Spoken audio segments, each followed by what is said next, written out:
Hi, I'm Kaytlyn, And I'm Brianna. and welcome to the Readers Clubhouse, where we revisit our childhood favorite content. So, Kaytlyn, Yes, Brianna. is there ever a time that you felt very whimsical? I've never felt whimsical in my life. Really? Never. Hmm. That's That's obviously a joke, Brianna. Okay, I was like concerned for a second. Like, really? Wow. Of all the people. We're recording this right after we woke up, basically. Yeah, So I'm like taking everything too seriously. Okay, indeed. You should know better. I should know better. You've known me Okay, for how long? since the At day least you were born. I was, I was gonna say at least my entire life. Yes. So, I would say you know me slightly better than most. Good point. What do you mean by with this question? Explain. So I guess a better way to put it is there any time probably more recently as an adult where you felt like you had an opportunity to play? And I'm not talking about like in your case, you watch children a lot, but like where you felt like you really, I mean, that is also could encompass that sometimes. Sometimes when you're playing with kids, it's a little bit difficult to get fully into it at times because you're watching the kid and like there's other stuff going on. Yeah. But was there a recent time where you felt like you like really connected with being a kid again in a way and like felt like you were playing in whatever way that looks like for you. Mm, gosh, that is actually a tough question. Yeah. Um, I think there's definitely a big difference between how I played as a kid and how I play as an adult. Oh yeah. Um, and I do think there's ways that I play as an adult. So things like, playing video games with my friends and like a really good example I think is like Among Us, the game. Yeah. It's because I also play Minecraft with my friends, but it's not so much whimsy in that. I think it's Yeah. more of like for me, what tutorial can I find on YouTube that will teach me how to build something really big and really ridiculous? Yeah. Um, It engages your brain is what it yeah, does. yeah, Yeah. the same way like Legos probably does. Yeah. And because I'm not a person that's really creative in like, let me design something just based out of my head and what I see in my head then comes to into being. Yeah. So, but Among Us, I find is both really stressful because I hate lying to people and I hate like the idea of getting caught and like I don't like Mafia, I don't like Among Us. Like they're not things that I just really find joy in playing. But there is something really funny and really like reminds me of being children of when people are doing their tasks and then it comes to like the voting section and everybody's shouting at each other like, no, I saw this, you did this, no, I Yeah. didn't, you're lying, and like people are gaslighting each other, um that I find quite whimsical. And then I do actually think so. I watch my friend's 3-year-old, and she has one of the most active imaginations I have ever seen in a 3-year-old. Like Yeah. anything becomes a thing, like a person to her, even if it's just Yeah. like her blueberries on her plate, or like her hands have become of course this is That girl loved the unicorn with the stinger that I gave yeah, yep. her. Literally, Like, like she loves so hard. yeah. And yesterday we were playing, it was beautiful, gorgeous day outside yesterday. Hmm. And we were playing in like a little toy sandbox, like sensory bin. And what was happening? I was scooping because I'll build something and she'll immediately crush it because that's what kids do. Oh yeah. So I was just scooping things and I get offended whenever Yeah. I'm like, how dare you? I'm like, okay, Caitlin, it's get over it. Um, Yep. but so I was stacking sand on top of her like little tower thing and she was squishing it. I was like, whatever, this is fine. And she Yeah. kept saying like delivery. Oh no, sorry, I kept saying delivery every time it happened. And then she would be like, ooh, a present. And then would like put it. So then at some point her hands became people. And then Hmm. she was like, you have to play hands. And I was like, oh, okay. And then she was like, "Oh, is this mommy hand?" And I'm like, "Nope, this is just some random hand." And then she was like, "No, it's mommy hand." And I'm like, "What if I don't want it to be mommy hand?" And she was like, "That's mommy hand. We need a daddy hand too." And I was like, "Oh my gosh, okay." So then we had mommy hand, daddy hand, and then the regular hand, I guess. Yeah. And as we were like playing and doing the stuff, I was like, this it feels very whimsical because a child is directing it essentially. Yeah. That is probably the last, yeah, that's what I can think of. What about you? Mine's not a recent thing. I used to really be a part of, and this isn't like kids, but it still is. I mean, sorry to any teenagers out there. I don't know if any would actually listen to this, but I, one of the reasons why I liked helping out in the youth group Hmm. that I used to be a part of and stuff, I used to be a part of, and also I was a leader Yeah, of and everything. both and. Um, both and I loved it, I think, in a lot of ways because I got to experience some aspects of being a Yeah, whimsical teenager that I didn't quite get to do when I was younger, yeah, when I was a teenager myself in a lot of ways. And I do miss some of those aspects of it. Like, t there's times where I've gotten to hang out with teenagers when I've gone to like do other stuff, and it's just like, and it's not every teenager, like, not every teenager I feel like has that in themselves yeah, because they're already going through a lot. But there's just some things that I feel like even at that age, it's very whimsical, out of yeah, pocket, and kind of experiencing them trying to understand the adult world mixed in with that.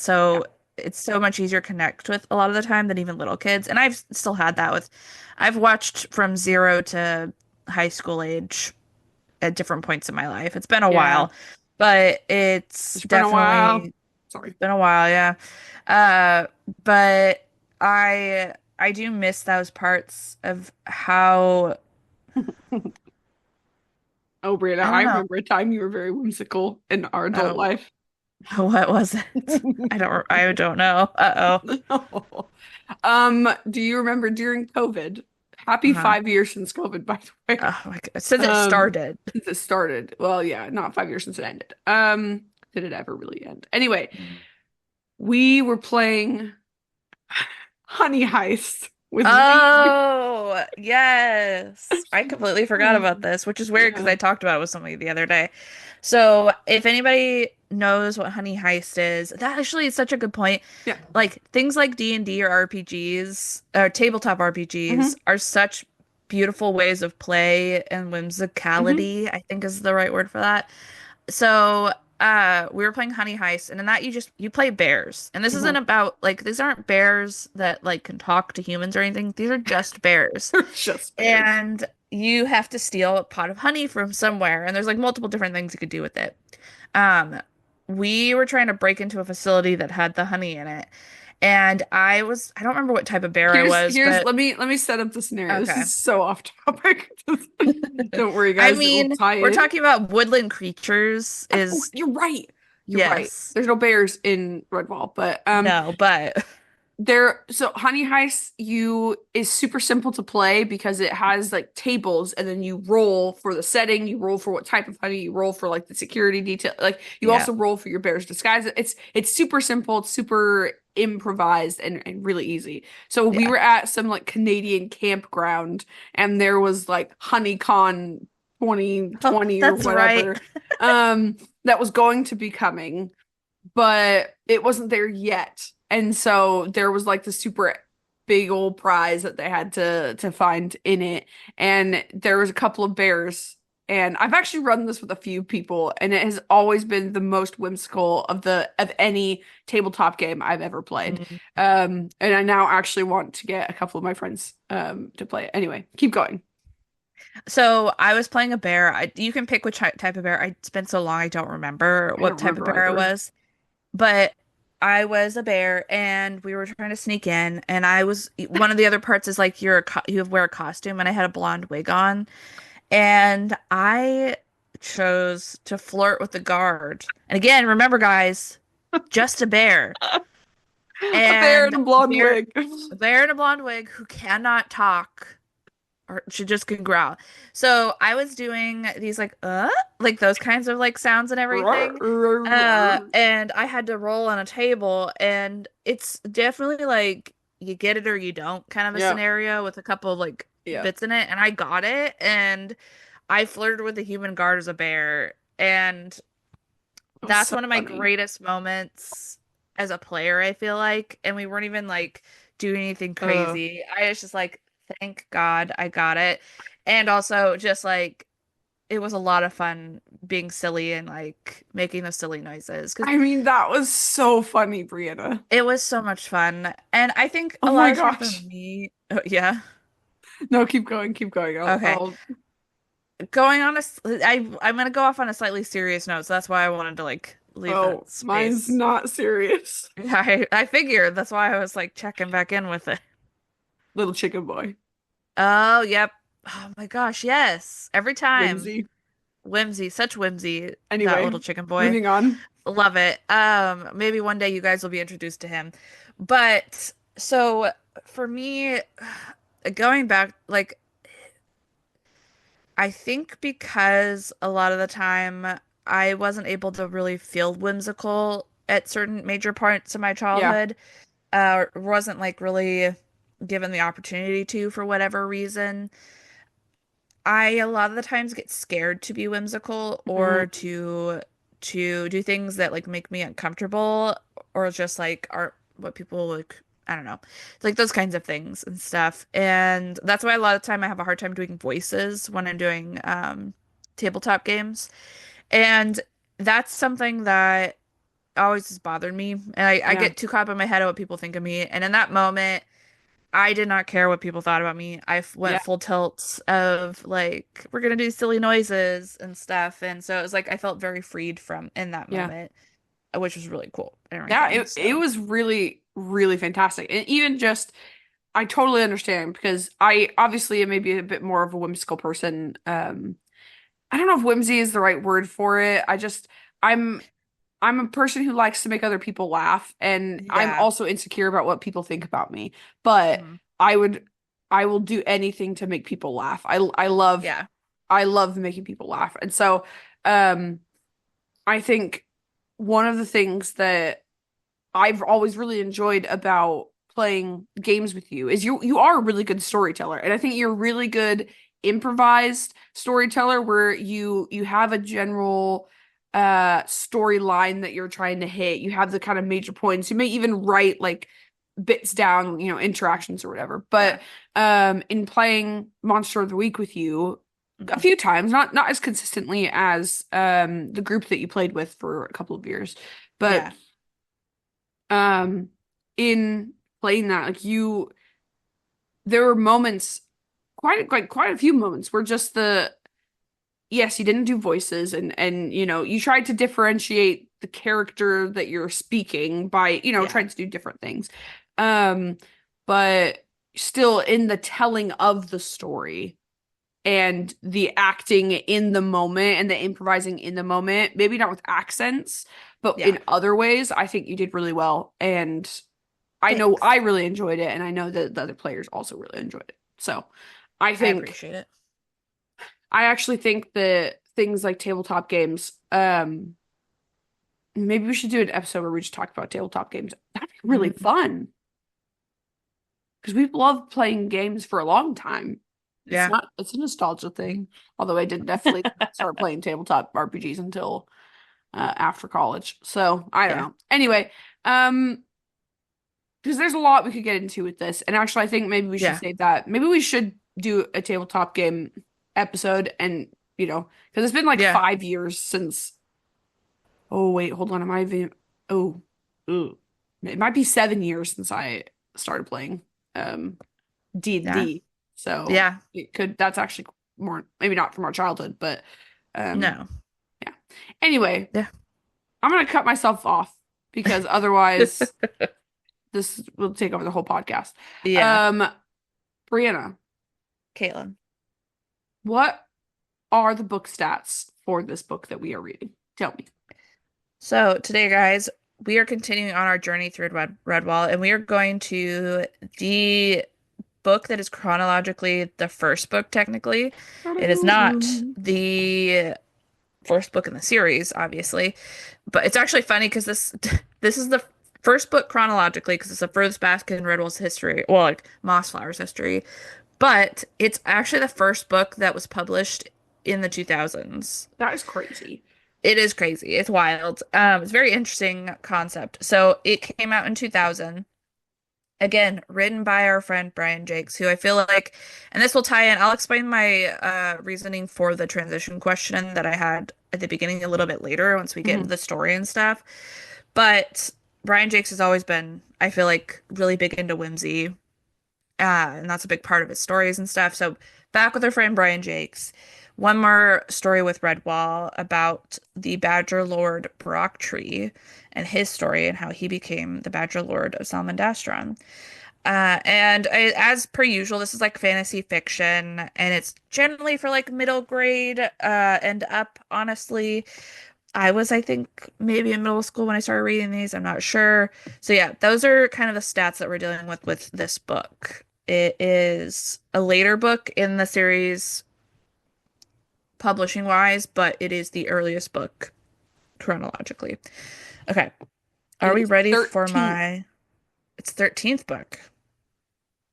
Love published. that. Also, Or yeah. or I guess I'll say this after. Never mind. Okay.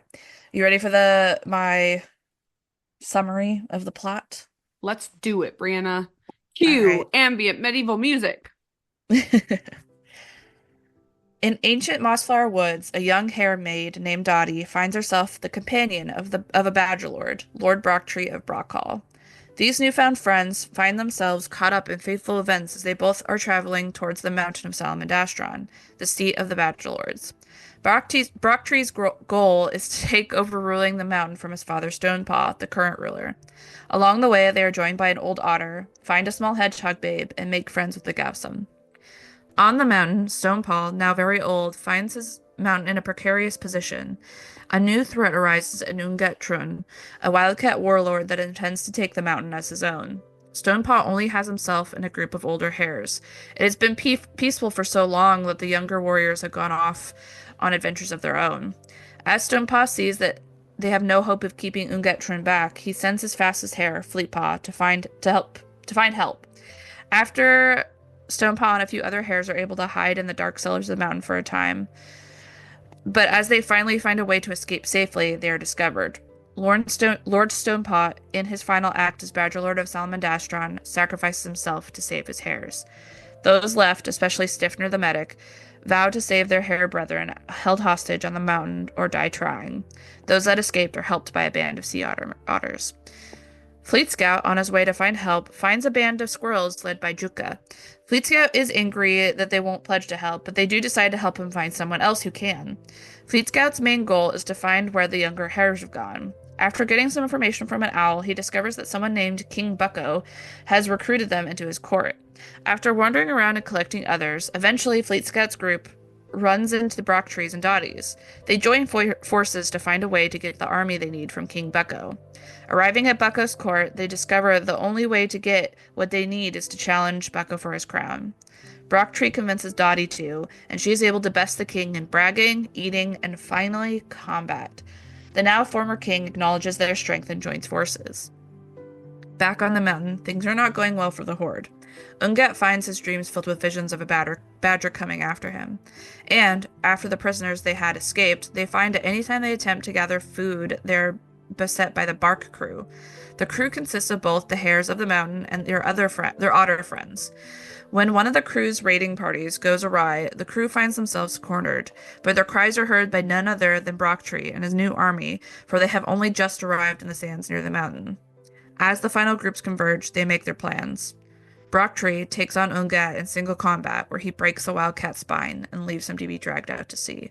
The Horde is defeated, and once again, the hares and their badger lord rule the mountain. Nice. Well Thanks. done.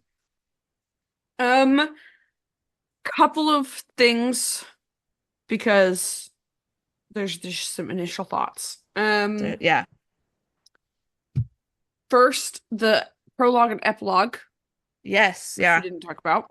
Nope. Um, Specifically, so this is the 13th book, Mhm. and the prologue of this book and the epilogue are set many generations later. And actually, we've not talked about this on the podcast yet because Yeah. we're gonna get to it very soon. Yeah. But the the prologue and epilogue are set in Salamandastron. There's a badger lord named Lord Rossano of Salamandastron who has his wife, whose name is Rosalind, or something like that. Something like It's that. spelled slightly different, so it's like Yeah. Rosalind. And then he has two young children, Melanius and Snowstripe, which I find so funny that you would name your children Melanius, which is like a Greek like royal name, and then Hmm. Snowstripe, which is Yeah. classic badger name, but at Yeah. the same time, I'm like, bro, really? It could okay. Um, and their Rossano, excuse me, is Mhm. from The Long Patrol, which is one of my favorite books. But we'll get It's to his that. first appearance. It's his first appearance, yes. Not certainly not his last. And he's essentially writing the history of Lord Brocktree. So this book Mm. is set in the context of Lord Rossano has gathered all this information. He is telling the story Yeah. of Lord Brocktree, which I find really interesting because I've loved Rossano as a Badger Lord, and I think we'll get to the Krega saga because the Krega Yeah. saga I think is both of our favorites. Yes. And actually we'll begin to that in we're starting that in 2 episodes, which is Yeah. cool. Um, I so think I just actually it's three because the Lutra happens like, yes, Lutra is kind of a part of it, but it doesn't have that part in it. I'm including it Okay. because It has a character that connects. yes. Okay, I see what you're doing. And Okay. she's not that old in the next one. In Long Patrol, Yeah. where she's the Yeah. Long Patrol, like it's been a while, but I do think you're right, and it's set like right near uh yeah, yeah. So we'll so get there. close. We'll get Yeah, there. we'll get there. Yeah. Um so keep listening, guys. Yeah. Um yeah, so those are my initial thoughts about that. I do I guess I don't know that I had necessarily I guess the other thought I had was you said Fleet Paw and then Fleet Scout, which I just found funny. It's just Oh, it's I a meant to be Fleet Scout the whole time. I know. I know I it don't know did. why I said Fleet. Where did I write Fleet Paw? It's It's because of because my Stone Paw. brain, yeah, it Yep. made the two. Okay, that's what it was. No, I get it, my dude. I get it. Right. So songs and poetry, I don't know. I didn't feel moved by anything in this one. No, yeah. I something I do want to bring up since Yeah. that has to do with like the audio aspect, honestly. So I don't remember if I mentioned this in one of the previous episodes already, so sorry guys if you're gonna get this again. Not all of the Redwell books are all on audio form. Hmm. And there's various reasons for that. I actually the next book that we're gonna be doing an episode on, I had to read the book of because there's no audiobook for it. Womp And womp. I think there's a couple of things with that actually. But this one, Lord Brocktree, did have an audiobook, but it was not the version that was Brian and the full cast. It is a newer version that was recorded by Puffin, I think is the uh, publisher's name. And they're the ones that are putting out those new Redwall covers that I think are honestly, I'm gonna be fully honest, garbage. Like, yeah, Ooh. literally. They are Okay. not like artwork like previous ones have been. It's literally just like some weird you could make on like I don't know. It just is like very basic to me, and I Okay. don't like it. So, but I looked into this. It's weird though because I didn't see the Puffin versions as options, but I was looking a little bit more, and I guess Puffin has been putting out their own versions for a while because I was seeing them somewhere else. They just may not all be available in every region or something like that. So, Okay. But so this one was literally just one narrator. He wasn't a bad narrator. He actually did a good job, I feel like, distinguishing characters, all that kind of stuff. And I do think they're picking their narrators based on who the lead of the story is supposed to be. So this guy was like Okay. Brocktree is like kind of like the vibe for the most Yeah. part. And then he still was playing Dottie, obviously, and like Hmm. various other characters. But so it's just interesting. And it was I missed the aspect of this. I missed the full cast because we had like actual music Yeah. for certain things like transitions and stuff. And I definitely missed it in this. And I unfortunately, and I know not every book can do this, I do stack up a lot of things compared to those ones. And I'm Yeah. like, it's not fair to normal audiobooks and everything. It's just I really wish more books they had more funding, I guess, in that way to Yeah. do those kinds of stuff. So There's yeah. this website called Graphic Audio. Have you heard of Mm, Graphic Audio? I know I haven't. They do like um essentially what Brian and I guess whatever publishing however he published the audiobooks. I But think it was they just BBC that they okay. did that through, I think is what it was. I can't quite remember right now. Okay, because they do essentially that. They have music, they have different actors playing different Mhm. characters. It's a whole production. It's essentially Yeah. what like radio dramas used to be, but Yeah. from books. And so you can actually listen like to a bunch of scenes and things like that. So I specifically the Stormlight Archive by Brandon Sanderson. Mm. Um there's like those ones, okay, those books are like 1,300 pages anyway. Yeah. So the first book has 5 parts, and each part is like 7 hours. Wow. But they have different characters played by different actors. They Yeah. have background music. They have like background audio engineering. So, as in, if they're in a battle, you'll hear sounds of battle, swords clanging, Yeah. people shouting, all that kind of stuff. Um, so you're totally right. We shouldn't compare traditional audiobook reading to Brian Jacques. Yeah. But there is something that is doing their thing is saying full cast, cinematic music, sound effects, audiobook entertainment. So it's Yeah. taking regular audiobooks and it's enhancing them to be a bit more cinematic if you can say that about an audio medium. Yeah. But I completely agree with you. Like, I did not listen to the audiobook for this. I have the physical Yeah. copy, so I read it.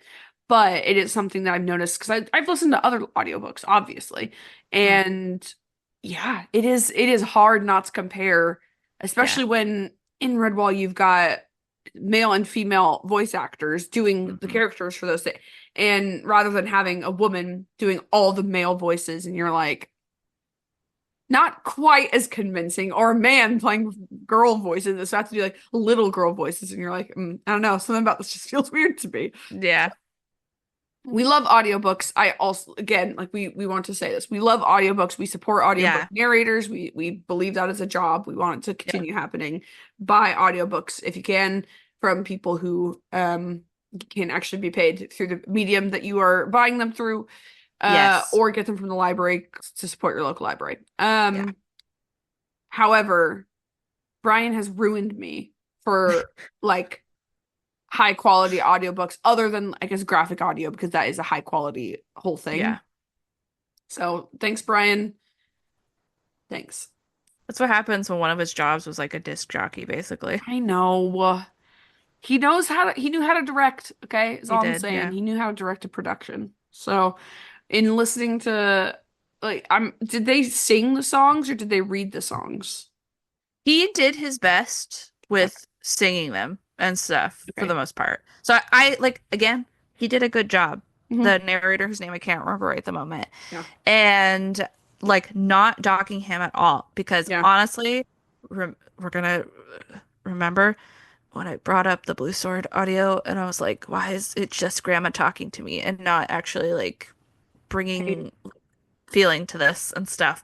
So he brought feeling to it. He put it like himself out there and stuff, and it was it's great. narrated by James Faulkner. Ah, that's what it was. Faulkner. I I was just like wanted literally nursing. to we give the narrators their due. Okay. Yes, absolutely. Yeah, thank you.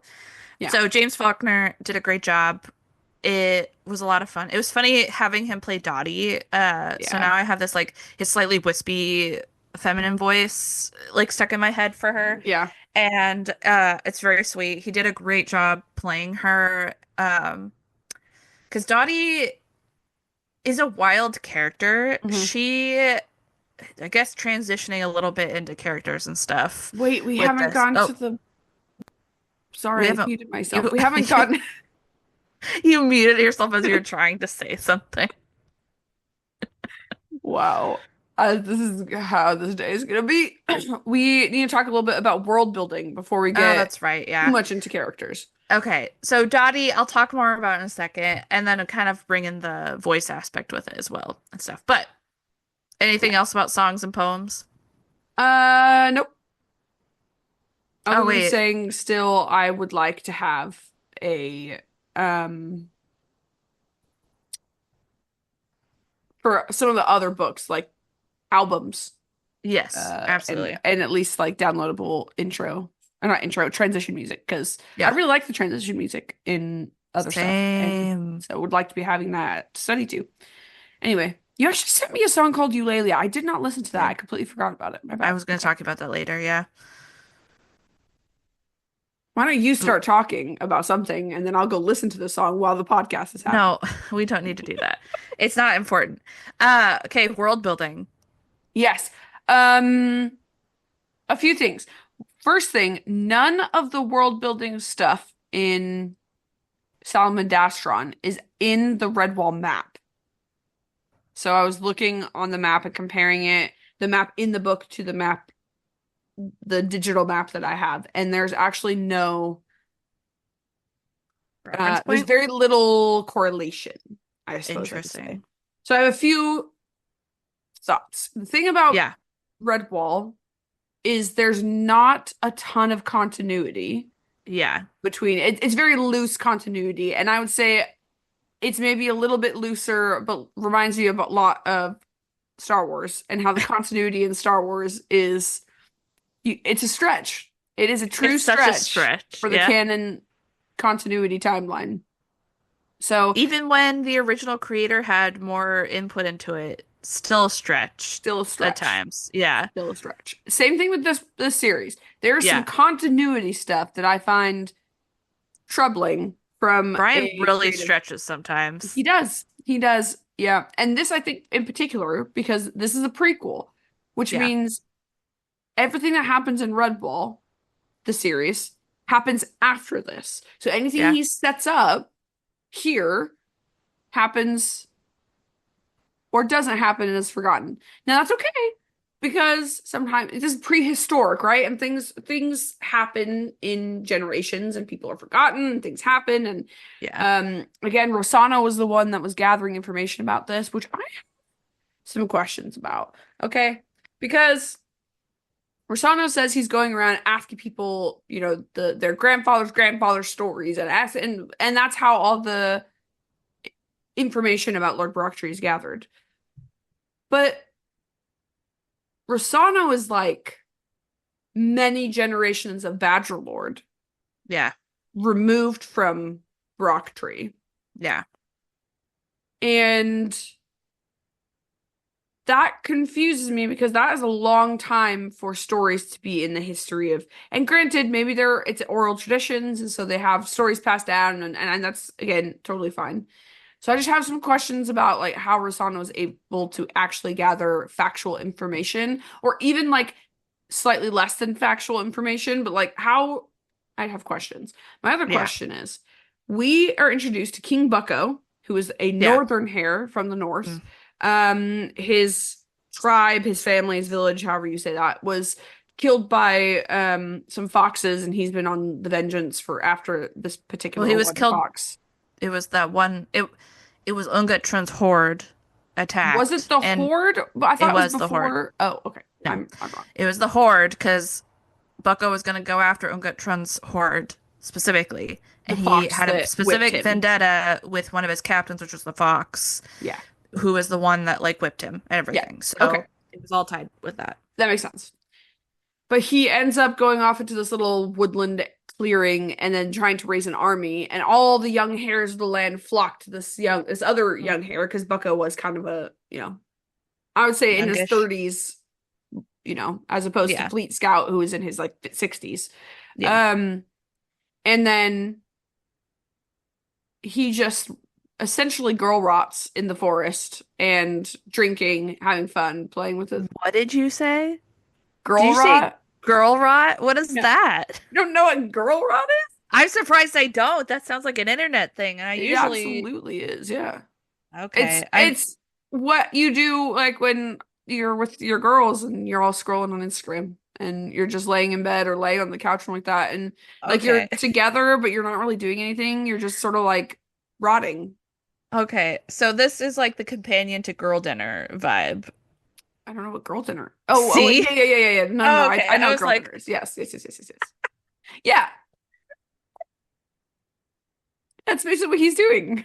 He's having girl I dinner and girl riding in the forest. was thrown off guard by you using an internet thing that I had never heard before either. So it was like, oh, I don't know you know how what? much of an internet thing it is. Like, I just know my roommate and I will do it, and her husband You know sometimes like, why, "Are you guys girl Kaytlyn? riding?" What? Because it's uh I don't know how to say this. There's a Is specific this gonna be have to? Am I gonna have to it's edit this out? no, it's a demographic thing, if that makes sense. Oh, You understand. you called me old. No, that's not where I was going with that. Think of other aspects of demographics. Demographics are so complex, Brianna. They are. Which demographic are you putting me into? Well, specifically white women. Oh, Yes. yes, As white a white millennial woman, I women. say this. That White, yeah, white millennial women yes. who are largely straight Hmm. and XYZ. Those are the demographics. Nothing wrong with that for the most part. Uh Okay, I'm gonna edit this saying whole part out. demographics are complicated. But Um, yeah, there's nothing wrong with that aspect of those demographics. It was just like that might be why possibly I didn't um know about it because sometimes certain things from that demographic don't cross into the demographics that I'm a part of. Even though I am a white millennial woman, there's like other also, aspects. the other big thing is the first time I heard that, I Mhm. believe, was last August. Mm. So, and I don't remember where I heard that. I don't think I actually heard it on the internet. I think I heard it from someone else, who, to be fair, is a Okay. white woman. Yeah. Um, Actually, was it? It might have been. I can't remember. The point is, Yeah. King Bucko King has Bucko, abandoned his our original girl. idea. I regret so much. Such a girly. So much. He's not a girly at all. Dottie's a girly, Dottie's a girly. She's but such she a does not girly, girl yeah. rot. She gets No, stuff she's done. got stuff done. Yeah, It's absolutely. mostly because Brocktree is like really good at directing the energy that she has. She's just wild chaos, but he's like, no, actually, we have a mission, we have a plan. I've got things we're gonna Which do. makes sense because she's basically like just out of high school teenager vibes kind of a thing. Like she's like, I've got an okay head on my shoulders, but also I caused so much trouble for my family Yeah, they sent me away yeah, vibes. yeah. Also, terrible singer. She's such a terrible singer. So, Speaking of speaking of, singing from our previous section. yeah. Anyway, King Bucko has his court, and this is the Yeah. thing: is at the end of the book, when sort of like in the last third of the book, Dottie defeats him. She's crowned the queen, quote unquote. But then they're like, just kidding. We follow a badge lord. That's what the hares are supposed to do. You guys are Yeah. just being Delulu. They all go back to Salamandastron, defeat the evil overlord. And then King Bucko's like, I'm going back to the north. And I'm going to take some hares with me. And then we'll be the northern Long patrol. division of the Long Yeah. Patrol. Never Never mentioned seen again. again. Yeah. Nonsense. Yeah. That's all I'm saying. Honestly, another big part for me timeline wise is okay, stick with me here, guys. Hmm. So, Brocktree, Hmm. what we know, so Stone Paw was his dad. Then it was Yeah. Brocktree. Then it was Boar the Fighter, Yeah. who's the one that we met and who died in Mothflower. Hmm. Then it was Sunflash, Hmm. who didn't become Badger Lord for decades Hmm. slash seasons or however much they do time later. So there was all of that. My issue, the bad guy, Ungut Trun, is the brother of the he wasn't the bad guy of Mossflower, but he was the father of the bad guy of Mossflower, and he's the brother. So like thinking about this, the thing like the way time works in these books doesn't make sense in a lot of ways because like I don't feel like Brocktree isn't that old. And yes, I know badgers live forever. We're completely like Hmm. aware of this, but that's actually part of my problem is I'm like, so what happened between because Boar the Fighter was supposed to be really old when that all went down with Mossflower. And the guy, the brother of Unget Trun, who fought Boar's father, who wasn't an old badger when they fought, um, Sorry, had who just fought died. Boar? Who fought? No, no, no, no. Who fought Brocktree? Okay, Unget Trun was Yeah. the Green The Green Eyes Eyes. Verdago's brother. Yeah. Unget fought Brocktree, Hmm. who, so that Hmm. was, That's this book. uh, that's this book. Hmm. Then in Mossflower, we meet Boar at one Hmm. point, and Verdago, Verdaga. Verdaga, um, had died by that point, but it Mhm. had been literally like a season or two, and that's Yeah. barely it. Like, and he wasn't an old wildcat from what it was saying. He died, I think, from being poisoned and stuff. He was He older, was old, but he wasn't like but he did die from dying being poisoned. from he died from being poisoned. So like that was part of my problem is because we were saying Boar is super old when that wildcat dies, but that wildcat was alive earlier on in Brocktree's reign. Mhm. So he must be ancient wildcat. Is kind of Yeah. like that's where some of my problems would go. Like if I was gonna redo it, I would say that like he was the brother of the guy who they say his dad is and stuff instead of uh Sorry. What? Whose brother's dad is what? so Ungat. Ungat. Yes. So the guy they keep saying is his dad. I see. I Mort would Spear, more I think say was his name. Mort Spear. That would say that was his brother or something like Oh, that, I and see. everything So he because was that just makes Verdaga's, more sense. you would make him Verdaga's uncle instead of Uncle, yeah, older brother. I see what you mean. yes, Okay. because then it would have like I don't know. It just is like it's one of those things. I'm like, but what? Hmm. How? Like it doesn't because it's not even like it would make somewhat sense if we did with Badger Lord time, which was they live really long. Hmm. But at no point does it say Brocktree like died young or anything like that. Mm-mm. And Boar was literally it said was on the mountain for a long time Hmm. for his Yeah. reign. So Well, especially yeah, because Boar came from Brock Hall also. yeah, And this is the other thing I found confusing is Brock Hall is supposed to be the ancient home of the Badgers, yeah, but Salamandastron is the Badger where the Badger Lords go. And even yeah, before Brocktree, Brocktree is sort of what they consider the modern, not the start of the modern age of the Badger Lords. yeah. That's a good way of Um, putting it. Almost in the way that like we have Victorian England because of Queen Victoria. So she, you know what I mean? Yeah, That was during that era. So it's almost like this is Brocktrian Salamandastron. mm, Um, but there were bachelors before that. So did yeah, all bachelors before that also come from Brock Hall?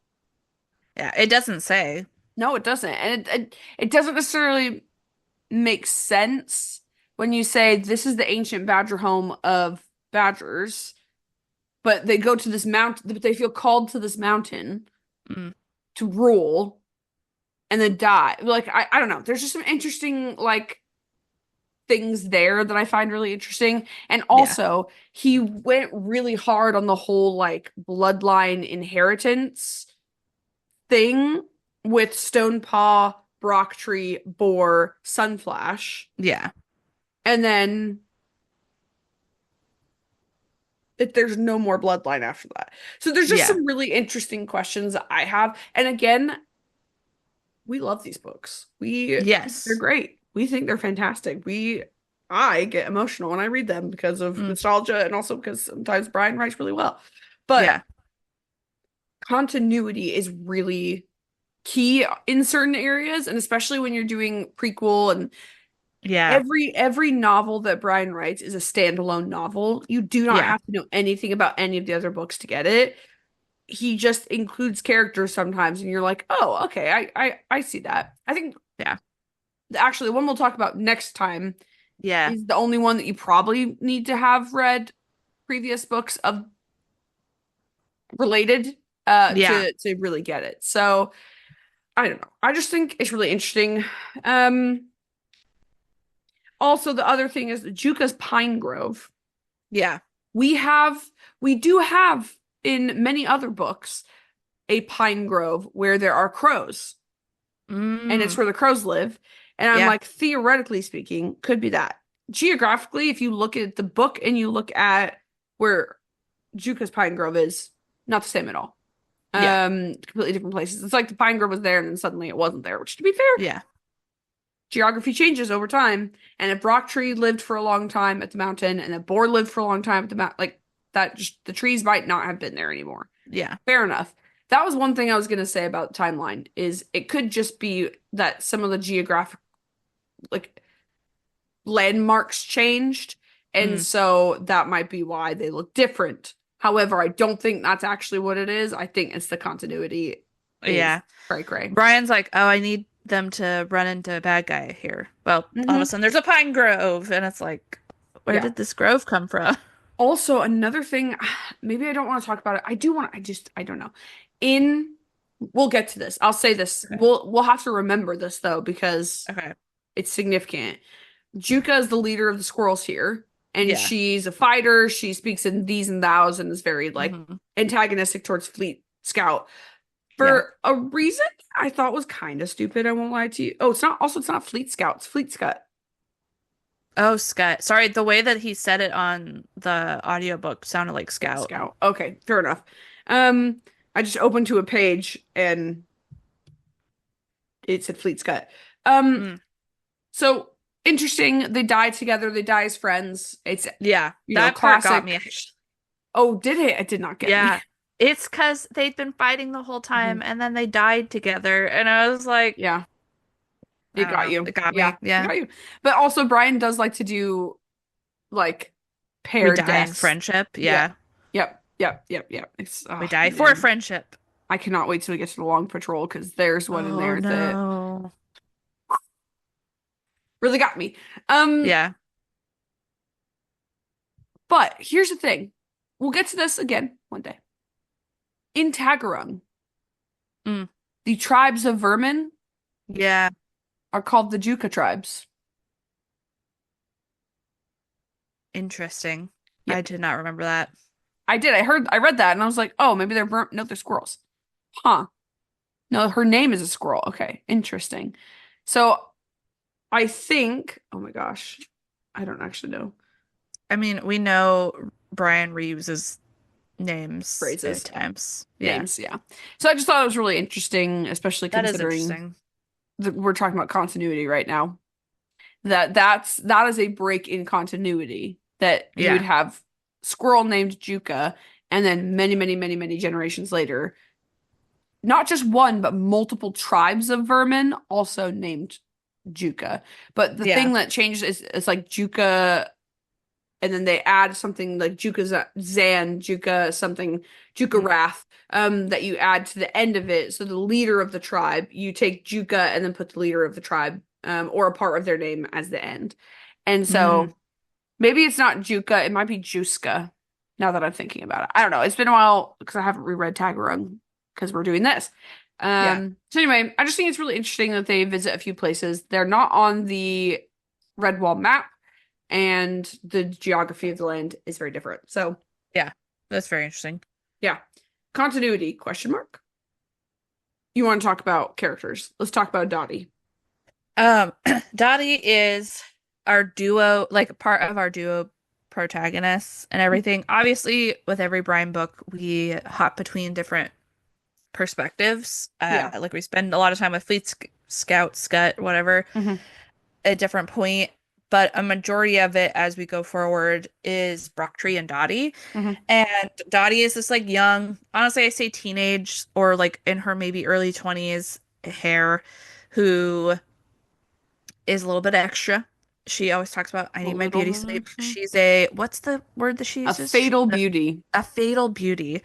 And she's just really funny. I love her because she's like not malicious about her Hmm. vanity and stuff, which a lot of the time you see that mostly. It's like if a character's vain in any way, shape, or form, they are almost always malicious Hmm. to other people about it or always like have to lord it over them. And she doesn't, she just states it. She's like, I'm a fatal beauty, and then goes along with it. It's still very kind to other people. Every once in a while is a little bit snooty, but like not in a way that's like, I am better than you, kind of stuff.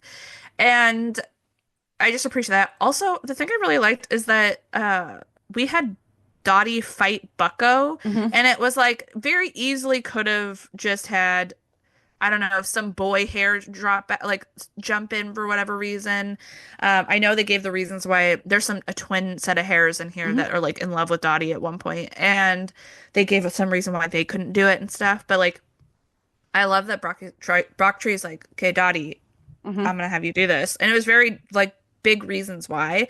Hmm. And Bucko 100% underestimated her, which Yep. is why I feel like she was able to gain the upper hand in a lot of ways in all three of the competitions.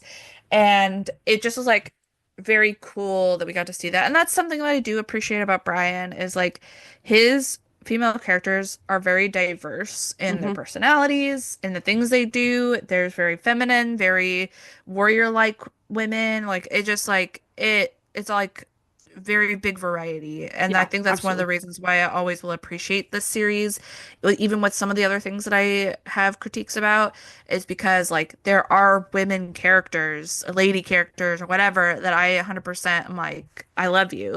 Yeah. Like you are so good. Like two of the ones that we haven't gotten to yet. I always really loved Tansy and I always Hmm. really loved Craiga and Hmm. stuff. And so it's like, and I loved Cornflower, who's Hmm. one of our OG ladies and everything, Constance from Redwall and Matameo and stuff.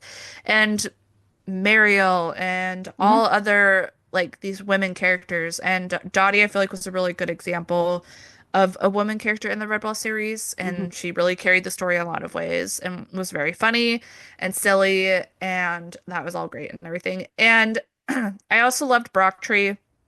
He he was this really good mix of like a paternal Hmm. lord kind of figure. Like he was always like, "We got to get stuff done. You need to listen to me." Hmm. He's like telling like, "We need to get stuff figured out." Other times, like this going into the whimsy thing. This is one of the reasons why I brought up that question at the beginning and Okay. stuff. Is the thing I love about most of the Red Ball characters, especially the good ones, quote unquote, is a lot of them always have the ability to play Hmm. or be silly. And even Brocktree does that. Like he plays with the little hedgehog. I think his name's Stickler or something like that. Skittles. No, Skittles, sorry. right? That was Because he calls it himself was Skickles.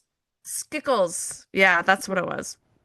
So Skickles, he's a troublemaking little hedgehog who's I think a toddler Oh basically yeah, and just absolutely. runs off on his own all the time.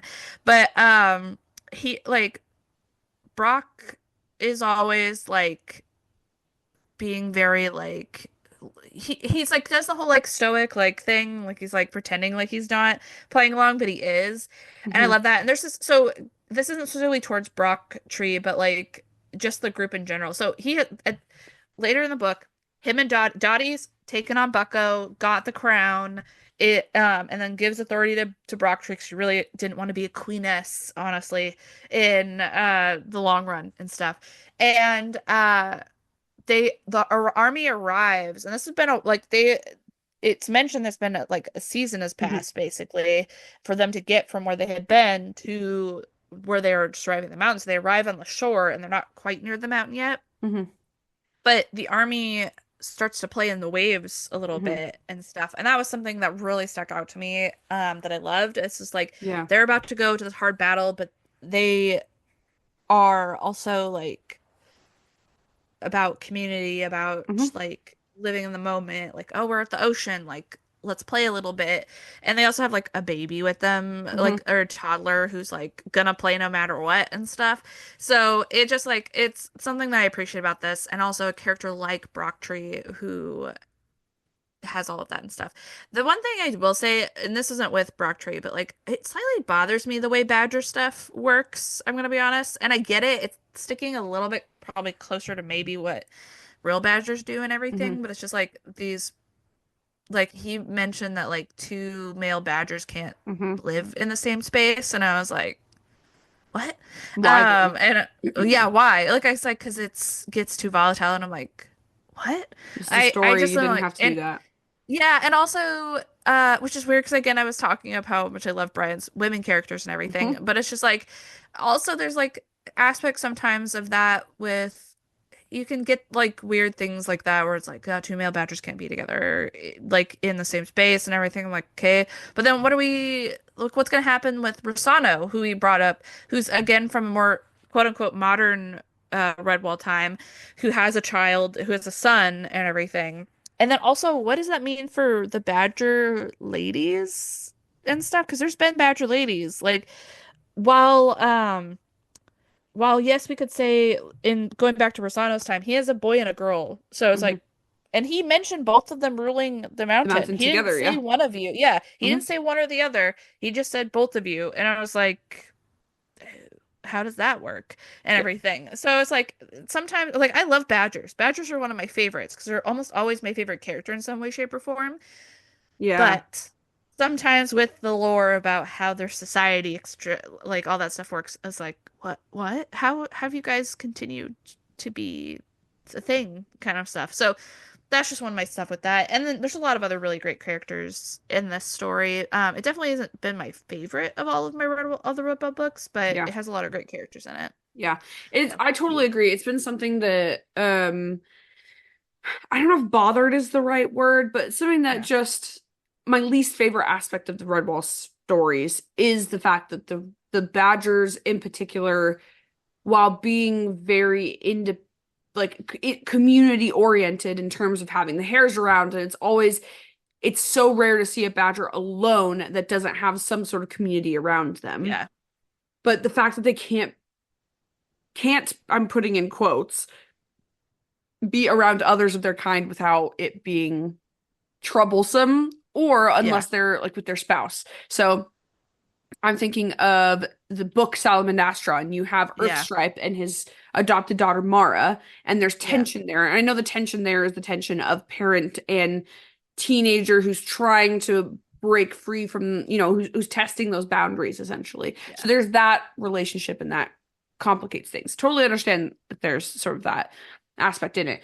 But then you also have like Rosano and his wife Rosalot, and you have their two children, and this sort of nuclear family-esque experience on the mountain, which we only get in a prologue and an epilogue. We don't see that yeah, ever in anything. And in fact, when Rosanna shows up in later books as an adult badger, I don't think he mentions children or a wife at all. And so I just have there's some questions around yeah, badger culture that I find really interesting. yeah, And I think this is a really good example of Brian being quite forward thinking in one hmm, area. So we're talking about the women in his yeah, books, that they're really diverse. You have very maternal, sort of classic stay at home, like cook and clean, young, sort of what we would identify as like 1950s housewife hmm, style. So to a degree, Cornflower would be a little bit more of that. yeah, She's not really that aggressive. She does defend the Abbey when she has to with the whole yeah. Golden Warrior thing. Like that was She's really very cool. intelligent. Very intelligent. And then you've got sort of Marielle, who's a warrior mouse, and Mhm. she is off on adventures, and you kind of have that. And then you've got the Badger ladies. You've got the Badger mothers at Redwall, who are Yeah. maternal and also protective. You have Hmm. Lady Crega, who we'll talk about later, who's just violent Yeah. basically. Um, and then so you do have a really good diverse character of female Yeah. characters. You get less diversity when it comes to male. And again, this is what I was saying with Brian being very forward Hmm. thinking in one area, but maybe a little bit more traditional and a man of his time Mm. as opposed to, you know what I mean? Where, Yeah. they're still like, oh, well, this is how men act. This is what men do. We can't, you know. Wow. Yeah. And however, there are a lot of exceptions to that rule. So Yeah. Rosano is an exception to that rule where, Yeah. most of the bachelors that Brian has written are very like stocky, like very masculine, very her. Rosano super masculine in a variety of ways. But one of the things that he's gentle. He doesn't carry a broadsword or a battle Yeah. axe or a whatever. He carries a And staff. he did it a little bit with Sunflash too Yeah. and stuff. And Yeah. Like that and was a big so part of him. he shows the nuance. And I think even Yeah. with Brocktree, he does show the nuance of Brocktree carries a battle sword, a Yeah. great sword, and is he does have the blood wrath and he's intelligent, he's a warrior, he's a general, he's a king essentially.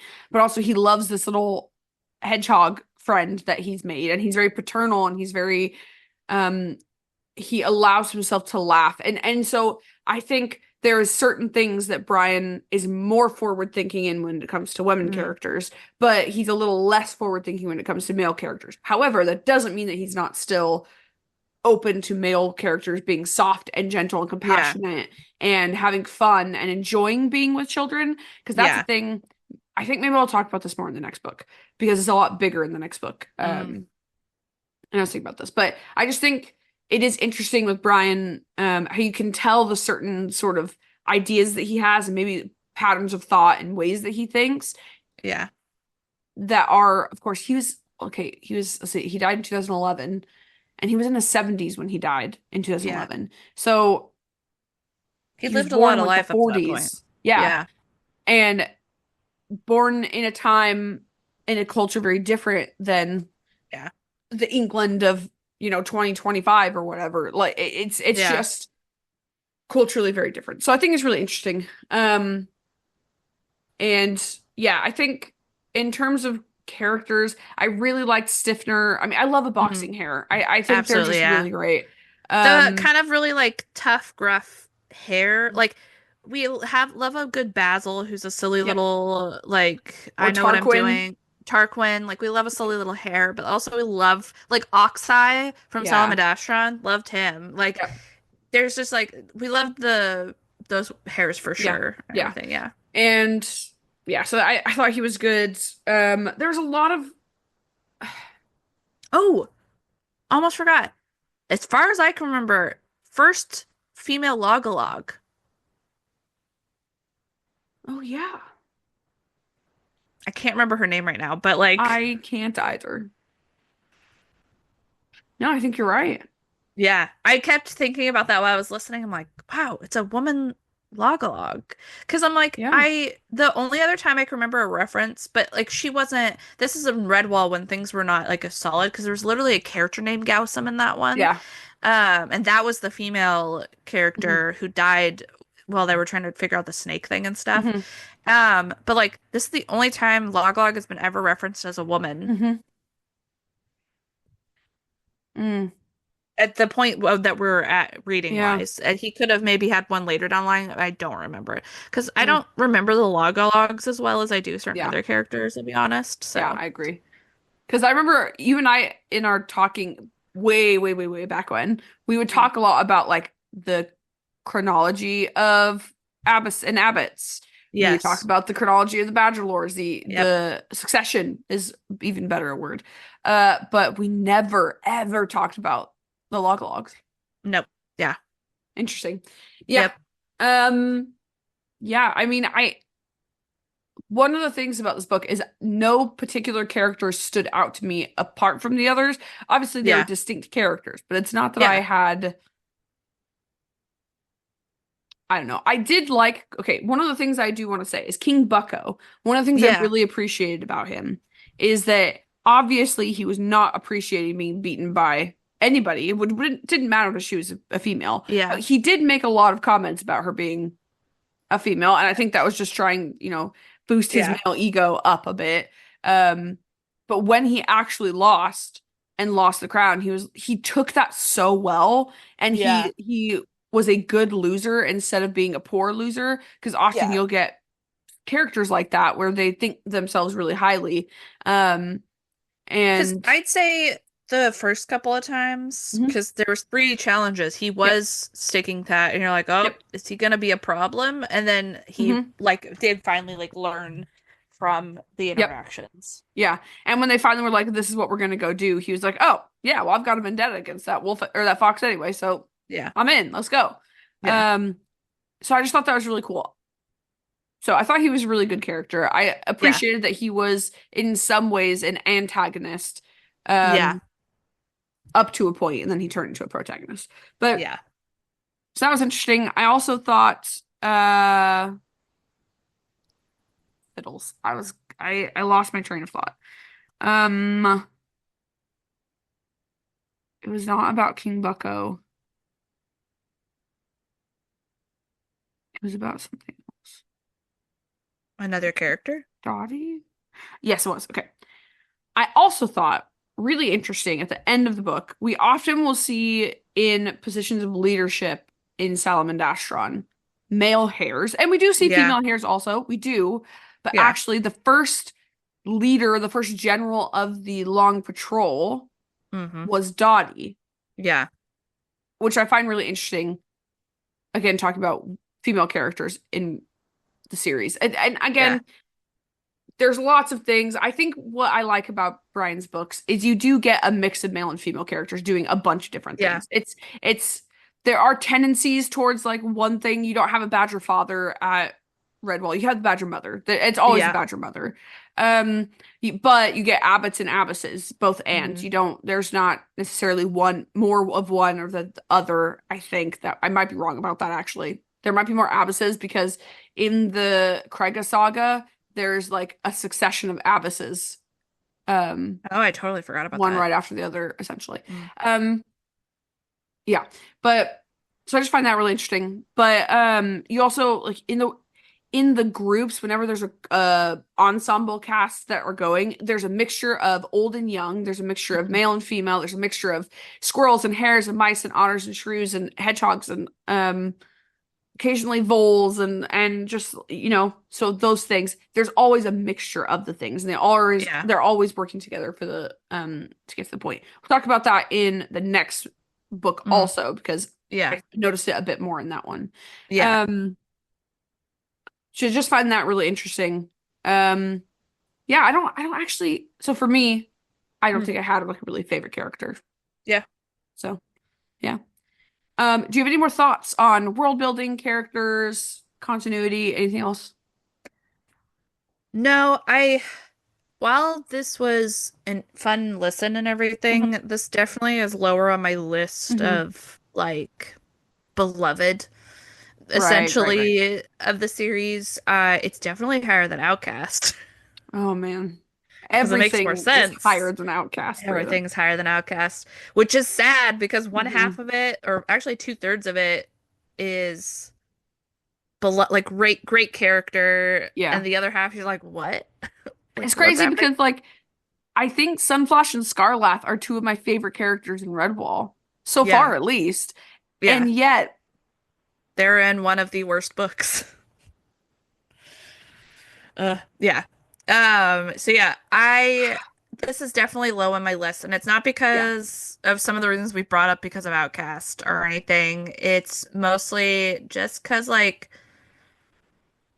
there wasn't anything stand outish, it felt like. Hmm. It just kind of felt like a cut and dry Hmm. Redwall adventure and stuff. So, and yes, but like it also like doesn't connect with some of the core things besides being Salamandastron. But I think part of Yeah. the problem, actually, I'll put this out here. Part of the problem, Hmm. the last like three, four books have been about Salamandastron. Hmm. So it may have lost some of its like, um, I don't know, some of that like interestingness because we've tapped into it so often in the last like Yeah. bunch of episodes that we've been doing that That's have our been own Redwall. fault though. That's our own fault, yeah. But we Because if didn't we'd realize that. if we'd picked publication order Yeah, instead of the weird order that we have gone in, which yeah, is kind of just based off vibes, it is. and things put together, we wouldn't have had that happen as No. much. It would have just been a Yeah. lot more jumping around the timeline, which yeah. Hindsight. Hindsight, read chronological rather than publication, or I think read it depends. publication. You know, it's funny. I had a conversation about that with a customer because I work Hmm. at a bookstore, Hmm. and I think sometimes it depends on what the vibe you're trying to go with this. Because I was talking with an older customer. She was reading like a mystery series, and it's not one that I knew about. It was just one of the other many mystery series that there are, There's a and billion. there's billions of, ugh, yeah. So she was like, I'm trying to read it in publication order. And I'm like, yeah, actually, it's something I'm trying to do with some of my other goals that I have that are outside of this podcast, reading wise. Hmm. And it's because I want to get a concept of the writing, Hmm. not so much the, like, yes, it is the story, and I will get that from it. But I want to see the progression of the writing from when they first wrote this That makes series to sense. when they finished it. So, like, I think part of our problem is we didn't pick one or the other of chronological or publication. So, we're not able to see the progress or not progress Brian has made in certain things because we are starting from random points in the actual timeline of when he wrote. And then also because we aren't fully chronological, because really what's happened, Hmm. we've not read any book besides Mail past Redwall that Hmm. is timeline wise past Redwall. All of our other reads up to literally the next episode Hmm. that we're going to be having are all past. Like they Hmm. are from before Redwall's time. Hmm. And so we've been hopping around in the past for all of the episodes, basically, except for Matameo, Yeah. in this whole time. So it's a little bit confusing, a lot of different energies, all that kind of stuff, like different timelines, like we're getting like different pieces of things. Hmm. And then it's so funny because going forward, after the next episode, we are going to be chronologically following the timeline Yeah. because the publishing caught up with the timeline. Because after a certain point, Brian just wrote going forward Hmm. in the timeline. So it's just interesting. The choices that we made Yeah. kind of like setting up these episodes. And we did go off of vibes, which Hmm. I think is fun in a lot of ways, but I do think it detracted from a Yeah. couple of aspects of both writing and story Yeah. because of that I totally and agree. everything. Yeah. It's also a we don't know because neither of us have really done any research what was going on in Brian's life during No, yeah. the seasons that he was Like, writing these things. yeah, one of the books, and I don't remember, I think it was Luke, he gave the acknowledgement. It was like, let me pull. I have the book. Just one second.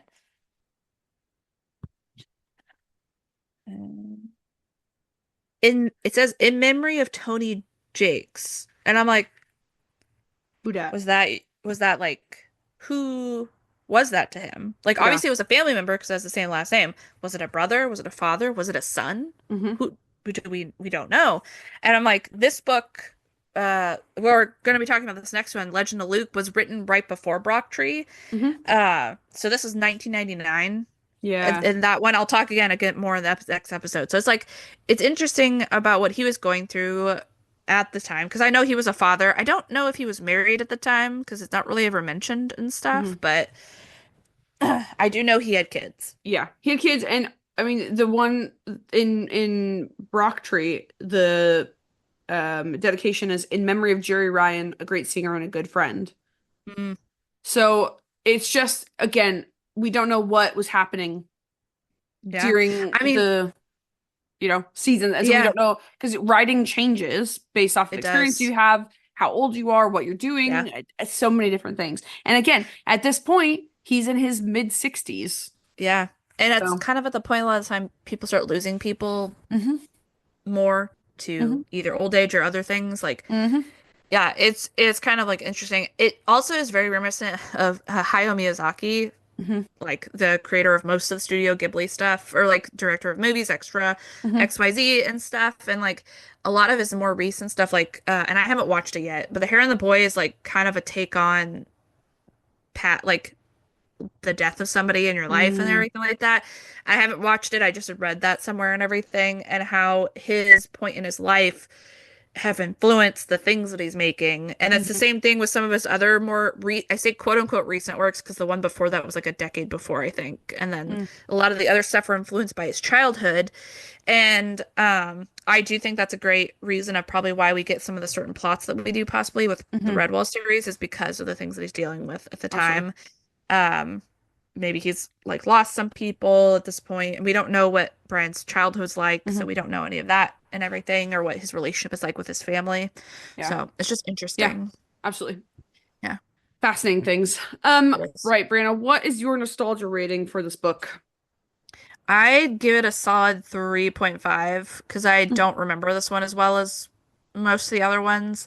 Yeah. But I did enjoy aspects of it, and I do think it's important to a degree to Hmm. the like understanding of certain like things, but not fully kind of. We got over some of it with what we already said, but Yeah. so like I think it is a 3.5 for me. Yeah. That's great. I think for me, it's a solid three. Mm. I've definitely read it before.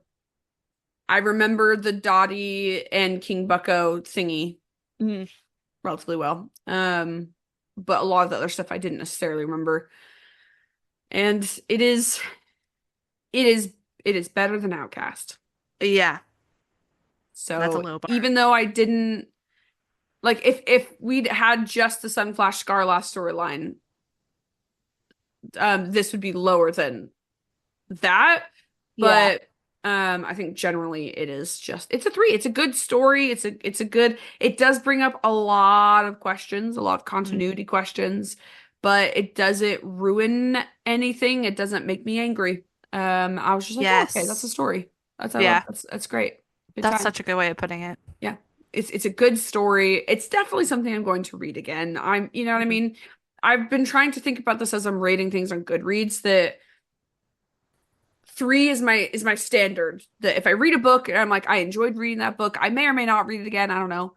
I'll Yeah. rate it a three. If it's below a three, I'm not probably going to ever read it again. Even if it's at a Yeah. three, I may or may not. It is really up in the air. If it's Yeah. above a three, it is significantly more likely I'll read it again. And if it's a five, so if it's a four, I'm like, I would be more willing to read it again. If it's a five, I will probably read it again. Or I want Yeah. to buy it so that I can put it on my shelf.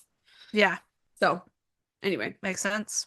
that's my rating. Not that it's relevant to anything. Do you have any more thoughts about Lord Brocktree that we're not going to get into with the next book that we're going to read? No, I do not. Okay. I actually just realized I have a little bit of beef with the next book when it comes to badgers. Anyway, thank you so much for listening to this episode of the Readers Clubhouse. If you like this discussion and you want to hear more, you can find us on YouTube and Spotify every other Friday. You can check our episode description for our socials, and you join us in the clubhouse next time as we discuss The Legend of Luke, which is in two parts, a sequel to Mossflower, and in the middle is a prequel to Martin the Warrior. Mm. Fun times. Fun Right. times. We will see you guys in a couple of weeks. Yep. Adios. Bye.